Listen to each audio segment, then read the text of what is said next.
Let me see here. That's okay. We're live, friend. Thank you very much. Let me just confirm here that we are live. Yeah, I got the message on my screen. You get great. You're live. See here. Okay. Thank you very much. Today we are starting our one-on-one program, Bom Saber. In English, should be good to know. This is the name of the program. It's good to know. And thank you very much for everybody that's come today. This is our program, Bom Saber in English. And thank you so much for all the world and the European and India and Brazil. Thank you for people from Brazil. Thank you so much from people from India and Europe. And also have some friends from the United States that are watching us, attending this program. Thank you very much. Okay, today we have Catarina Monteiro, Professor Catarina Monteiro from Brazil. Thank you. Good morning, Professor. Thank you very much. And today is a very special day for us, a very special day because I have a friend that a mediator also. He's one of the greatest mediators that I have known in my life. Thank you very much. A pleasure meeting you. And today we have a very interesting topic. That's very up to date. It's online dispute resolution. And my friend that's going to talk about to us, AJ Javad. Thank you for Javad. Javad, let me talk to you about a little bit about our special guest today, Javad. Javad, he is a mediator and also he's a digital dispute resolution specialist. Wow, very good. Commercial, contractual, matrimonial, and child custody. And also he's impaneled as an arbitrator with the Madras High Court and the Indo-Germanic Chamber of Commerce. Wow, thank you. Congratulations for this magnificent. I know that's a little bit, just a little. Thank you and welcome, my dear friend, AJ Javad. Thank you very much. How are you? Thank you for calling me today. It's an honor to be here with you. Oh, it's an honor for us too, my friend. Thank you. For you, it's good evening, yes? What time is it now in India? Well, to be very precise, it's 7:03. Wow, very precise. It's evening for us now. Yes, perfect. 7:04 p.m. right now. Thank you. Dear friend, when I invited you to talk today, I know you are a very busy person. I know your agenda is a very disputed agenda because I see you in many congress, in many events, in many mood competition and coaching and so on. Wow, you work very hard to promote mediation, especially the ODR mediation. That I know that's a very up to date. I believe that's many people are talking about ODR mediation. Some friends of us, I would say I am as well, are a little bit afraid, concerned about this ODR mediation. But I have a question that I always ask my friends. Question is, Javad, you are a lawyer. My question is why? Why did you decide to be a mediator? Because they are different. Tell me about you, history of life a little bit, please. Okay. Well, that's a good question, actually, because, it's been like this for me because I've been a lawyer for 35 years now. Wow. So I completed 35 years at the bar in last March, 2020. Yeah. So it's been a journey where, there has been some level of satisfaction, but a lot of dissatisfaction with the legal process.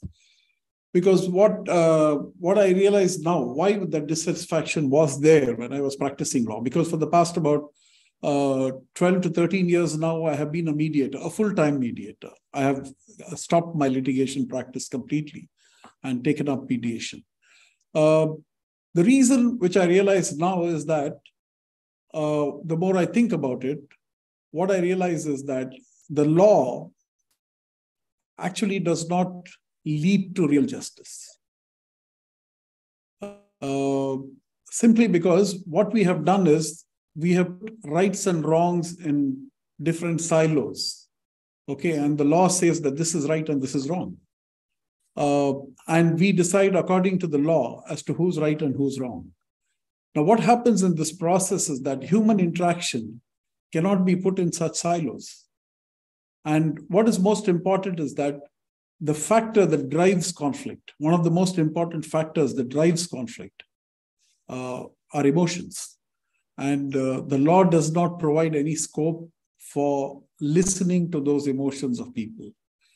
So I always felt when I was a lawyer, because the realization about emotions and all that came a little later, but when I was a lawyer, when I was doing law and I did not know anything about mediation, I always felt that there was something missing, because even if I win a case, sometimes my clients are not happy even after winning the case. And I've always wondered why. And it was only after coming into mediation I realized what was really missing over there. Because they did not feel emotionally vindicated. Yes, they got a certain relief, but perhaps that relief was not exactly what they wanted. And most important was that their emotions were not validated in the legal process.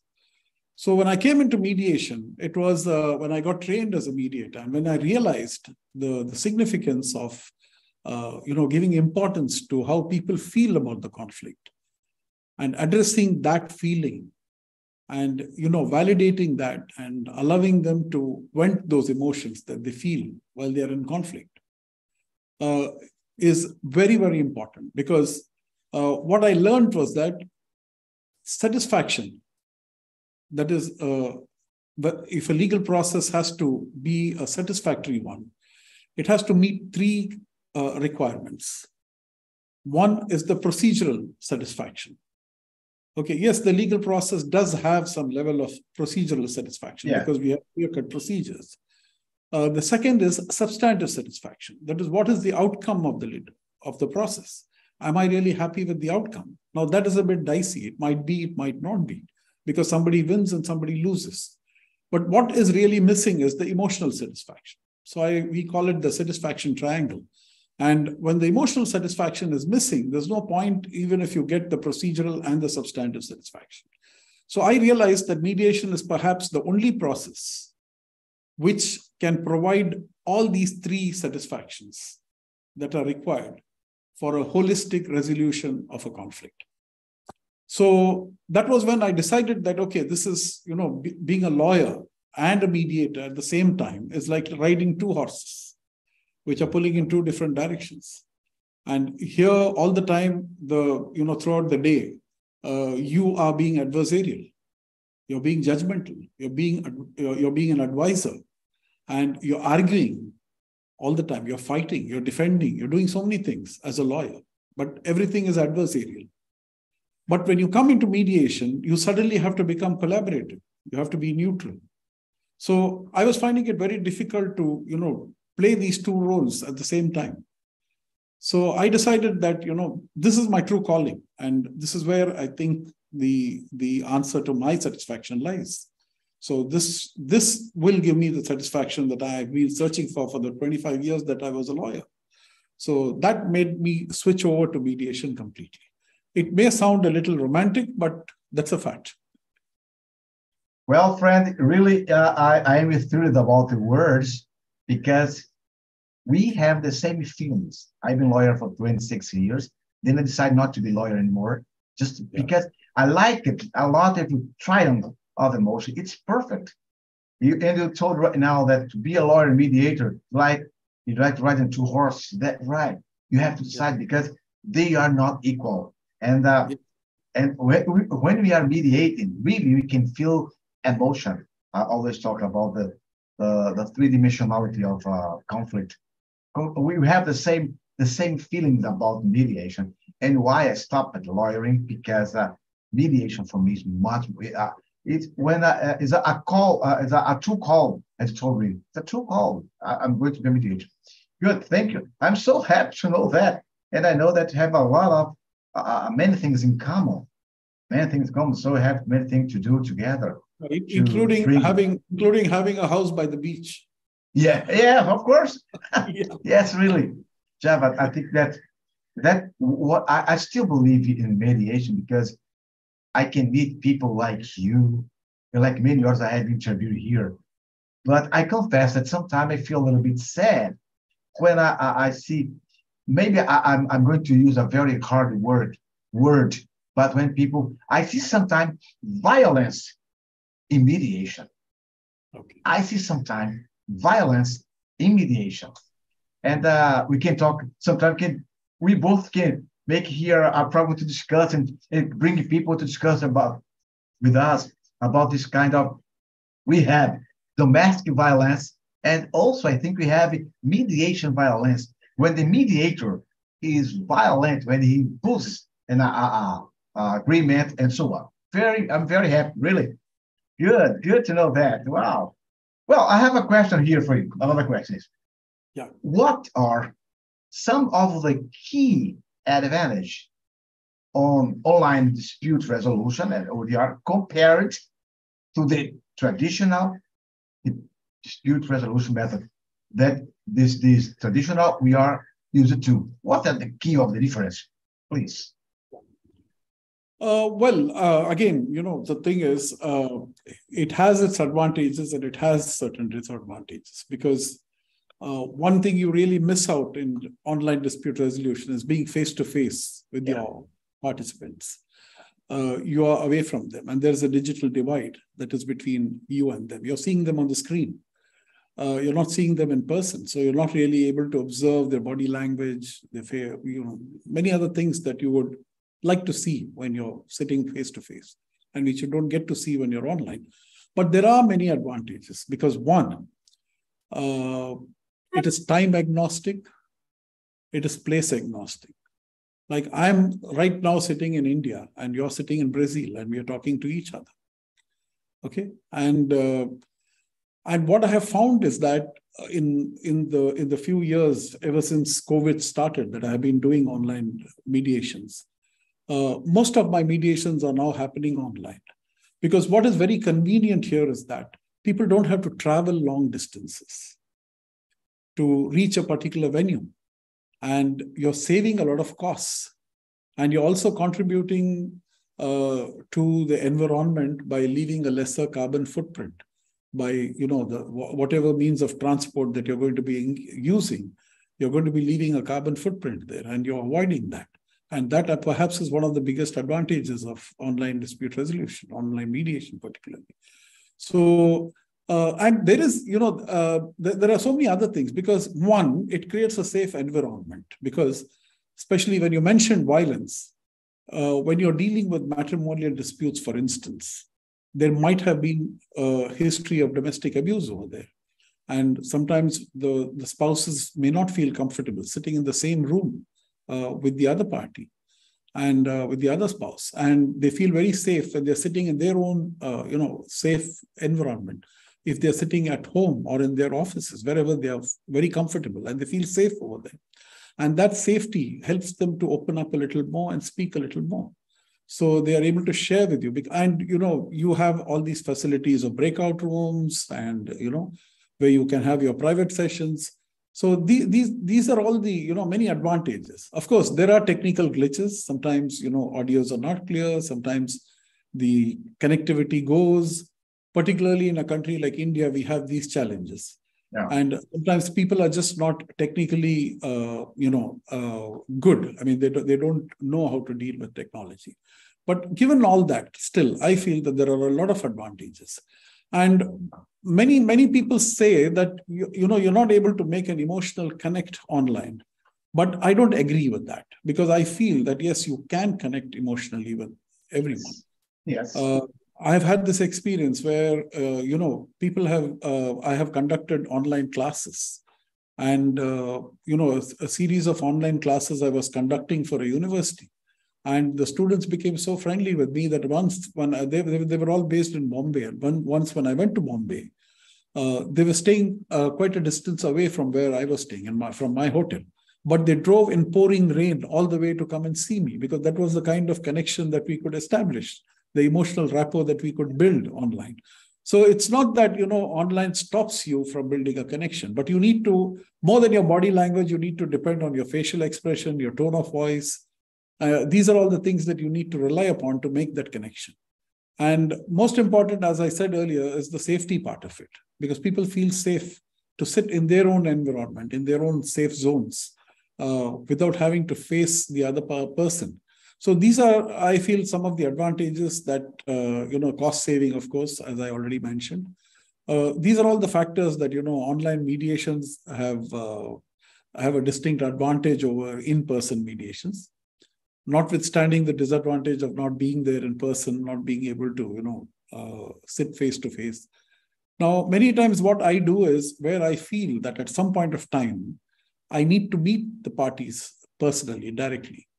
I tell them that, look, why don't we organize an in-person meeting to discuss perhaps some sticky issues, which I feel, maybe some documents have to be referred or some documents have to be gone through, where it is much easier to do it in person. So you don't have to really share the screen and, go. You don't know whether the other person is able to follow what you're talking about. So all these, to avoid these things, sometimes I do fix up in-person meetings also. But it doesn't mean that, online dispute resolution is not a good thing. It's a very good thing, I feel. I personally, I'm very comfortable doing online mediations. And right now I'm doing a mediation where, one party is situated in India, another is situated in UK. And we are doing it, it's going on seamlessly, absolutely seamlessly. There's no problem at all. I agree with you. Great. And also I agree when you do not agree with the people that say we cannot have connection. Yes, you can. I have made many connections with my students here. Many connections. And I can feel emotion. I can be empathetic. Yes, you can. Congratulations. Very good. Yes. And I think that one problem that people do not hesitate a little bit because they don't know how to use this technology. Exactly. So this is the great problem. But really, I agree completely with you. Perfect. Professor Catarina Monteiro, there's a question here to say, how can ODR platforms ensure the security and confidentiality of sensitive information shared during the dispute resolution process? A good question. Yeah, that's a very good question, because that's a question which is very often raised in respect of online. Yes. Now, my question is, I would like to ask a counter question to that. What is the security for in-person? For example, if you're doing an in-person mediation, what is the guarantee that nobody is recording it? What is the guarantee that nobody is going to share that information? Yes. So online dispute resolution, yes, online mediations do have their challenges, because you don't know if somebody else is in the room along with the other person, and how far the confidentiality is going to be protected. Now, these are all the risks that we face. There are inherent risks in everything. So ODR also has its own risks. But how do we obviate those risks? Now, what I normally do is I tell the parties that, look, this is a confidential process, and it is in your interest to keep it confidential. Now, I do understand that you may need somebody's assistance to be a part of this process. Now, I would like you to ask that person to come and sit here in front of us, okay, instead of sitting anywhere else in the room. So you can very well ask the person to be there present if you need the assistance of somebody. So that way, confidentiality is protected. Now, the other thing is, how do we stop people from recording? I don't think we can do anything. Yeah.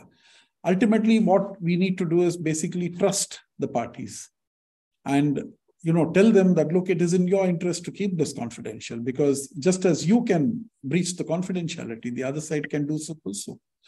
And once we have an agreement that no part of this information is going to be used, I'm sure the courts will honor, because the courts generally honor that. because the courts recognize the confidentiality of the mediation process, and they would not accept anything that is in breach of that confidentiality. Because I make sure that before I enter into a mediation, we have an agreement to mediate, where the confidentiality part of it is specifically agreed upon. And a non-disclosure clause is added to the agreement to mediate, which says clearly that neither will I be called as a witness in any legal proceedings, nor will the parties use any part of the information that is collected in the process of mediation in any other proceeding in case the mediation fails. So there is a clear-cut understanding on that. So if they breach it, they're going to be committing a breach of the non-disclosure agreement that they have entered into. And I don't think any court is going to favor them by accepting that part of the evidence which they produce before the court. So there are, we have to build in, we have to, develop these precautions. Now, insofar as, for example, the Zoom platform is concerned, I think it's adequately secure because nobody else can join this meeting unless we permit them. And supposing even for a large-scale meeting, if you provide a registration requirement, then you're going to be allowing only those people who register to take part, and you know who's there, right?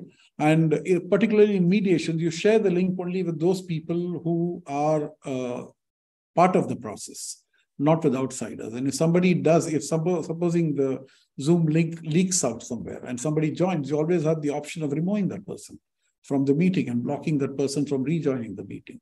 So these are all the safeguards, technical safeguards that are already built into most of these systems, whether it is Zoom or WebEx or whatever you may be using. So all these platforms have their own adequate security measures. Now, over and above that, if parties are very smart and if they try to breach it, I don't think anybody can do anything about it. We just have to live with that. I agree with you, really. And also here when I'm mediating, I have an agreement. But as you told me in the beginning, the good faith is everything. Absolutely. We cannot do anything. If a person decided not to keep confidential, there is no document, there's nothing. Nothing can do. No, yes, right, perfect. Excellent. I have here one question of Professor Catalin on YouTube, but I want to ask you something before. For example, what are, now is because you have some big disputes, complex disputes, what are some of the challenges that ODR systems may face in resolving complex disputes, such as those involving intellectual property or international legal issues? I think some of the biggest challenges are, one, the number of parties who are going to be taking part in the process. Because, one problem is when many parties are there on the screen and all of them are speaking simultaneously, it becomes very difficult to follow. So you have to lay down some ground rules over there on who can speak first and who speaks next, and, not interrupting when somebody is speaking. So you lay down the rules. The second challenge is the documents. So what kind of documents are we going to be looking at, and how are we going to look at those documents, and whether we have the same thing that we are looking at? So these are some of the challenges that you can face in, very big matters, where, there are too many parties or there are too many documents to be referred to. Apart from that, I don't see any other challenge that really comes up, except that, parties having a challenge with the connectivity, or, somebody switching off their camera, or, not taking part in the process. You really don't know, you can't monitor. Because I insist always that whoever is before me should keep their cameras on. And I stop the proceedings until they switch on the camera, unless they have serious connectivity issues. Because I really would like to see the person I'm talking to. And I make it very clear to them that, I can do this over a phone call, but why am I doing it over Zoom? It's because I want to see you and you want to see me. So that is why we agreed to Zoom. So please keep your cameras on. So these are some of the, major challenges that you can face while doing multi-party mediations. Or I think more than mediation, I think it's arbitration which poses more difficulties in such matters, because you need to examine voluminous documents, you need to examine witnesses, you need to mark documents as evidence in the proceedings. So these are the things that really pose a challenge. In mediation, we don't have those complexities involved. because it's a fairly straightforward and, basically it's a facilitated negotiation. So we don't have much difficulty in, dealing with any number of parties or, even if we have to refer to documents, we can always agree upon what documents are going to be shared and what is important, what needs to be referred to in those documents. So we can agree on certain specificities over there to avoid, having any complex issues coming up. So I feel that mediation is more amenable to online platforms than any other legal process. Okay, I believe this too. And when you say in mediation, well, I always say in mediation, we do not talk about law. We do not talk about my rights, your rights. We do not talk about the documents. Exactly. I have to show my document. I have proof. I don't want this evidence. We're not in a court. We're not mediation. We are here to talk about possibility to find a way. And there are many things that you agree. You cannot see, but there are many things. Please don't talk about my law, my right. I'm not a lawyer. I'm not a judge. I'm a mediator. That's what I think.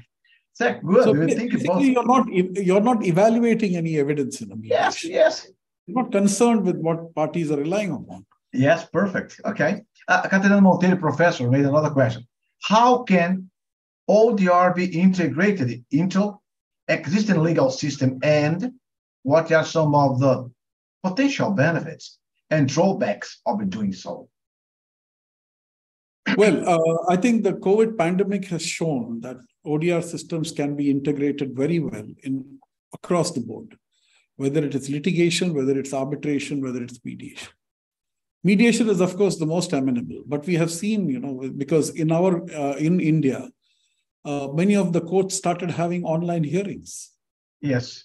Of cases, And in fact, there was a request to continue with the hybrid mode even after the lockdown was lifted. But unfortunately, the Supreme Court decided not to continue with the hybrid model. But again, now when suddenly there was a thing that, COVID is once again raising its head, the Supreme Court decided to once again go forward with the hybrid mode. So now what happened was, I can give you an example. Like I had a case in the Supreme Court of India.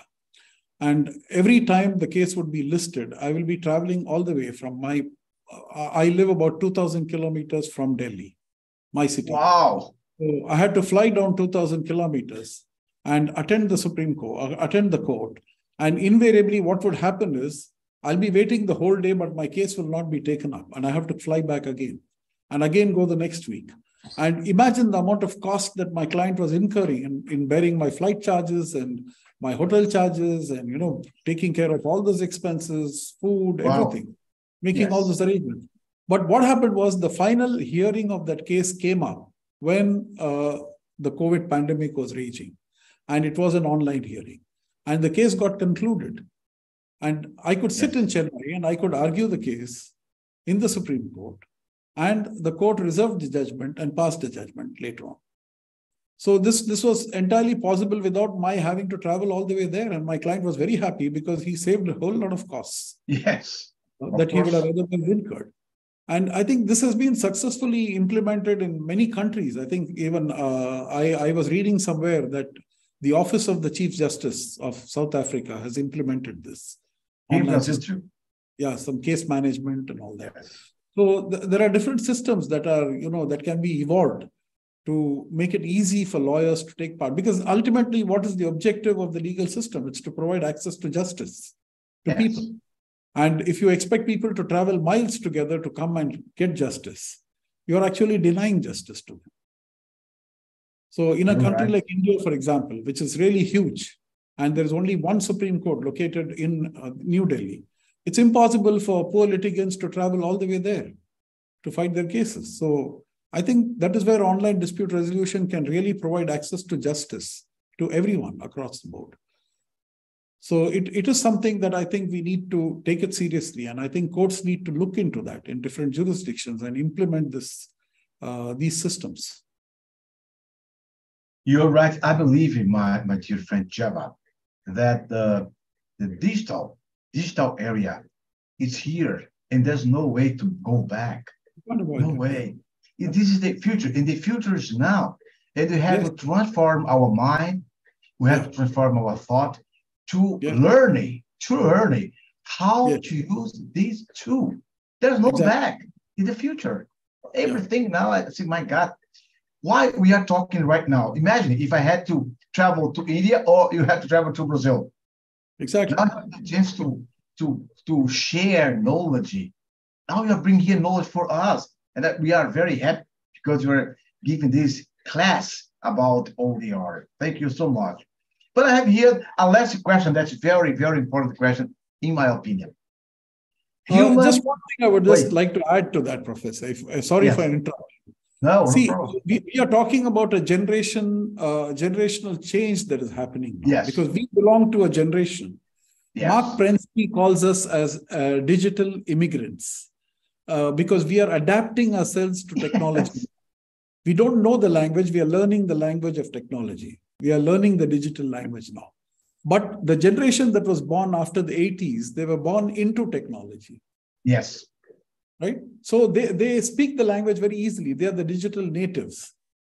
So while it is still difficult for us to adapt ourselves to this technology, they are already there. They're already used to it. Everything for them happens online. Really? Okay. Their dating happens online. Their purchasing happens online. Their shopping happens online. Everything is online for them. Yes. Yes, I have two grandsons, and they adapt themselves so easily to technology that sometimes I have to seek their guidance. Now, for example, I did not know what is the metaverse, and I asked my grandson. He explained to me what is metaverse. So you see, we are talking about a new generation that is coming up for whom technology is absolutely natural as for us, maybe meeting over a glass of beer or something. I like this nomenclature that said digital immigrants. Yes, we are digital immigrants. I have 4 grandchildren, and I have a granddaughter that she's 12 years. She knows everything about everything. Yeah. Everything is very easy for them to write. My God, really? That's right. Digital immigrants. I like this. I'm going to use it and say, it's my friend Gemma. We are digital immigrants. Exactly. Yeah. And actually, Mark Prensky. He calls us as digital immigrants. Well, I like that. I like the digital immigrant. Okay.